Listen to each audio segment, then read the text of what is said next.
History remembers kings, generals, and great warriors. But what if I told you that one of the most unstoppable forces in history was an army no one could see, an invisible army that brought down entire kingdoms, toppled empires, and left rulers trembling on their thrones? This is not fantasy, this is history. A long time ago, in a distant place, there lived a man named Orosius. He traveled to far-off lands and wrote down everything he saw. When he returned home to write his book, something strange happened. A terrible disease broke out, and although he didn't know why, he knew that this was the answer to his prayers. See, Orosius had spent years listening to merchants tell stories of strange lands and exotic goods. He wanted to go to these places himself, but the journey would take years, and he did not want to leave his homeland alone for so long. Then came the plague, which kept him stuck at home and gave him time to write. In 1347, Orosius watched helplessly as people around him began to fall gravely ill. They suffered from high fever, weakness, painful swellings under their arms, in their groins and behind their ears. Often these boils would burst and the sick person would bleed to death.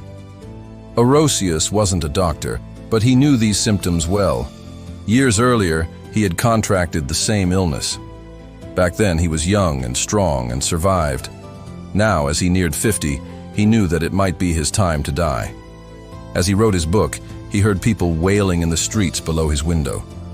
Families were torn apart when members got sick and fled to the countryside. To make matters worse, those who nursed the sick often became ill themselves. The lucky ones died quickly, but some suffered for weeks. With doctors too afraid to visit the sick, Orosius watched fearfully as his friends and neighbors succumbed to the disease.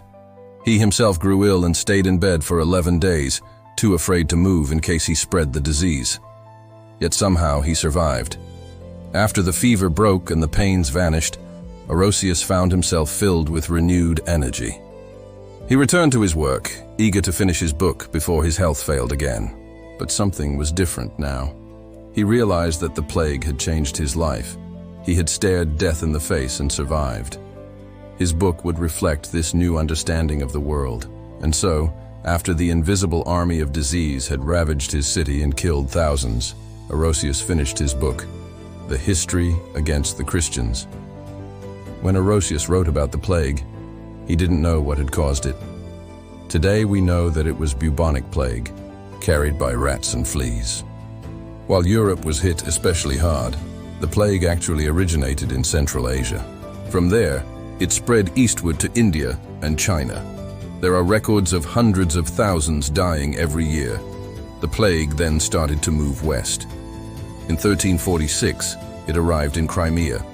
As trade ships sailed across the Black Sea, they carried passengers who were unaware that they also carried the disease. Some of these ships docked in the Genoese trading colony of Kaffa, located near the front lines between the Mongol Empire and the Kingdom of Hungary. When the Mongols besieged the city, they had no way of knowing that they were fighting an enemy far more deadly than themselves. Orosius described the siege. "The Tartars," he wrote, "being masters of engines, hurling machines, were accustomed to throw whatever missiles they pleased within the city walls. They pitched their camp near the town on the shore of the sea. And whenever the wind blew toward the city, the citizens were infected by breathing the very air. Or if they drew water from the wells outside the city, for they dared not use the wells within the city, lest the infection should arise from them." The besieging Mongols also used another weapon against the Genoese. They catapulted plague-infected corpses over the city walls. After 3 months, the terrified defenders fled. Kaffa was just one port city where the plague spread. As ships carrying infected passengers and cargo arrived in southern Italy, the unsuspecting Europeans had no idea that they were dealing with an invisible army. Unlike the soldiers who marched on open roads and set up camps that could be tracked, this enemy hid in their midst. Most people couldn't see it, much less fight it. There was no defense against an invisible foe. Those who escaped the plague the first time were often struck down a second time. This was because the disease had 2 stages. The first was bubonic plague, which could be spread by fleas and rats. The second stage was pneumonic plague, which could be spread through the air. In the spring of 1348, the plague had already spread throughout southern Italy. From here, it quickly fanned out across the north. By August, the plague had arrived in France. At the time, King Edward the Black Prince was visiting the city of Castile. Here, he encountered the plague for the first time. In September, Edward returned to London, unknowingly bringing the disease with him. In the English capital, tens of thousands perished. The exact number of victims is unknown because records were incomplete, but it is estimated that 25% of London's population was killed. In reality, the Invisible Army did not discriminate. It attacked rich and poor alike. It did not care whether its victims were inside or outside. The only thing it cared about was finding new hosts. People desperately tried to escape the plague by fleeing the cities, but they often spread the disease to the countryside. Still, there were some survivors. One of them was John of Burgundy, a chronicler of the Black Death. In his writings, he describes how the plague overwhelmed Europe. At first, he said, people tried to fight it, but soon everyone realized that no human effort could stop the Invisible Army.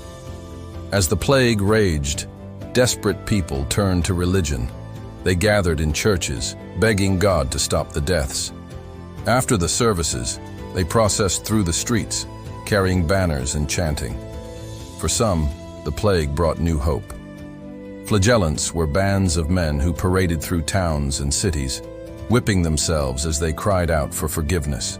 Many believed that their suffering could help others. Others sold all their possessions and devoted their lives to God. Still others took a darker path. Jews were blamed for the plague and massacred in many areas. Yet even as the plague swept across Europe, life went on. Kings continued to wage wars and hold courts. Merchants continued to buy and sell goods. Farmers continued to plant crops. Even as the population dwindled, Europe slowly began to recover from the plague. New outbreaks continued to occur, but the intensity of the plague lessened. By the end of the 14th century, it had killed an estimated 25 to 50 million people, nearly 1/3 of Europe's entire population. But the Black Death was not the only invisible army. It was just the largest. Much earlier, in the 16th century, two separate epidemics ravaged the Americas. Both times, an invisible army crossed the ocean and decimated native populations. On both occasions, the invaders were not conquistadors, but bacteria. The first epidemic occurred in 1518 when smallpox arrived in Mexico. It spread quickly, helped by the fact that the Aztec Empire was in the middle of a civil war. By 1520, the virus had reached the capital of Tenochtitlan, then sacked by the Spanish conquistador Hernán Cortés. It is believed that smallpox killed as many as 25% of the indigenous population. Only 5 years later, in 1527, another outbreak killed thousands. The Spanish would inadvertently help spread the disease further west. When Francisco Pizarro marched on the Inca capital of Cajamarca, his army was accompanied by soldiers who carried smallpox. By 1532, the disease had killed the Inca emperor and possibly 30% of the population.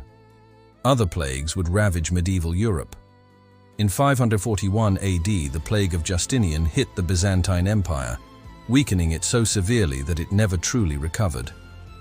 Historians argue that it was the Invisible Army, not invading barbarians, that ensured Rome's collapse.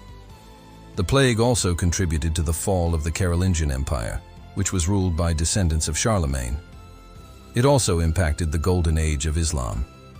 Still, nothing compared to the impact of the Black Death. Even during the height of the plague, some people continued to travel, unknowingly spreading the disease. One of them was a merchant named Ibn Battuta. He explored the known world for decades and documented what he saw. He had visited most of Europe when the plague hit, and was in the Ottoman Empire when word of the pestilence reached him.